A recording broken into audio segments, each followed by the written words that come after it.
नमस्कार, स्वाभिमानी न्यूज चॅनलच्या बातमीपत्रात आपले स्वागत। दिवंगत जिभाऊ एम.जी. डिवरे यांच्या जयंती निमित्ताने पत्रकार संघात घेण्यात आला व्याख्यानाचा कार्यक्रम। खानदेशातील दलित नेते तथा श्रमिक शोषित बहुजन दलितांचे आधारस्थान दिवंगत जिभाऊ एम.जी. डिवरे यांच्या जयंती निमित्ताने धुळे जिल्हा मराठी पत्रकार संघाच्या कार्यालयात आज व्याख्यानाचे आयोजन करण्यात आले होते। दरम्यान कार्यक्रमाचा प्रारंभ दिवंगत जिभाऊ एम.जी. डिवरे यांच्या प्रतिमेला उपस्थित मान्यवरांच्या हस्ते पुष्पहार अर्पण करून अभिवादन करण्यात आले।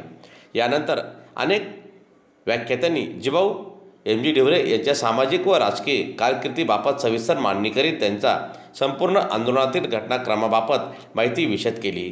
यावेळी प्रमुख मान्यवर म्हणून ज्येष्ठ नेते वाल्मिक अण्णा दामोदर, कॉम्रेड एल.आर. राव, कॉम्रेड वसंत पाटील, हरिश्चंद्र लोंढे, डॉक्टर श्रीकृष्ण बेडसे, रमेश अण्णा श्रीखंडे, सुरेश बैसाने यांच्यासह अनेक मान्यवरांची या कार्यक्रमासाठी प्रमुख उपस्थिती होती। सदरचा कार्यक्रम ज्येष्ठ नेते डॉक्टर श्रीकृष्ण बेडसे यांनी या कार्यक्रमाचे आयोजन केलेले होते। जयंतीचं औचित्य साधून आजच्या त्यांच्या जन्मदिनाच्या निमित्ताने आपल्याला सर्वांना बोलवून त्यांच्या कार्याला उजाळा देण्याचं काम त्यांनी केलं। श्रीकृष्ण बेडसेने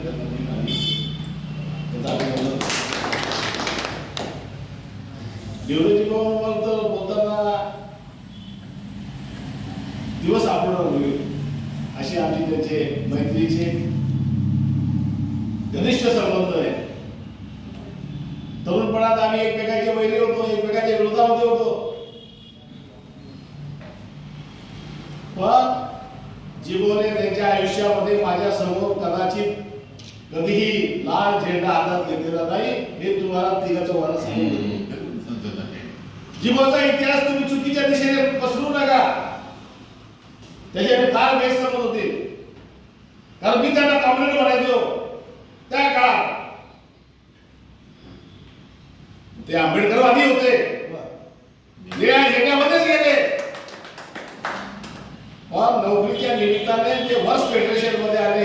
वर्ष फेडरेशन मध्ये तिथे एबी वर्धन साहेब प्रमुख होते आणि त्या युनियन मध्ये ते काम करत होते। ते तुम्ही बोलले नाही ना,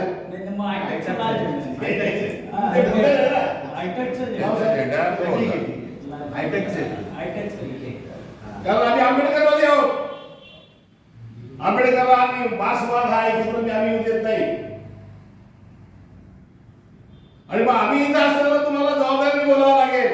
आमच्या मित्राचा चुकीचा इतिहास सांगायला लागला तर आम्हाला स्पष्टपणे याच ठिकाणी ते खुलासा करावा लागेल। जिभाऊचं कर्तृत्व करायचं असेल, कर्तृत्व सांगायचं असेल, जिभाऊ विद्यावर्धिनी कॉलेजचे गव्हर्निंग कौन्सिलचे व्हाईस चेअरमन होते, नगरपालिकेमध्ये नगरसेवक होते, कामगारांच्या वेगवेगळ्या चळवळीमध्ये त्यांनी स्वतः नेतृत्व केलं होतं। जर ते बौद्ध नसते आणि ते ब्राह्मण राहिले असते तर कदाचित एबी वर्धनच्या जागेवरती ते राहिले असते। अरे त्यांचं वक्तृत्व असं होतं जसं तलवारी चालायच्या, आणि ती धमक, ती झलक शाहिरांनी त्यांच्या शाहिरीतून दाखवली।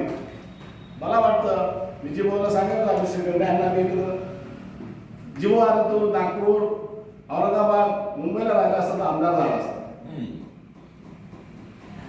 काय घुड्यात मिळालं तुम्हाला? काही मिळालं नाही। ज्याच्यासाठी तुम्ही आयुष्य बर्बाद केलं त्या समाजाने तुम्हाला काही दिलं। एक कार्यकर्त्याने आज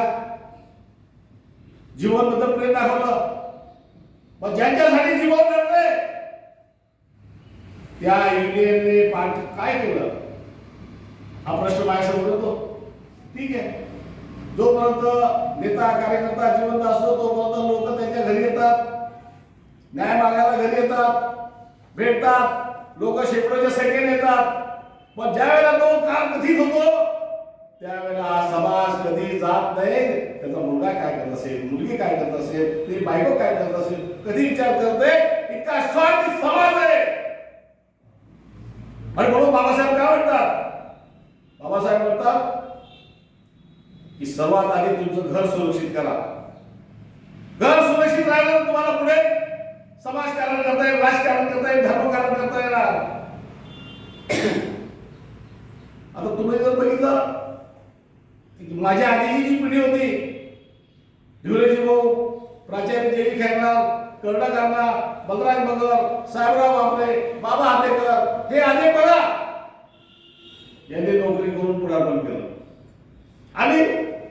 आम्ही तर पुढारी भाड्याची सायकल घ्यायची, भाड्याच्या सायकल फिरायचं. 35 वर्ष मी भाड्याच्या सायकल फिरलो, पण भाडं दिलं जात नव्हतं. आणि बाहेर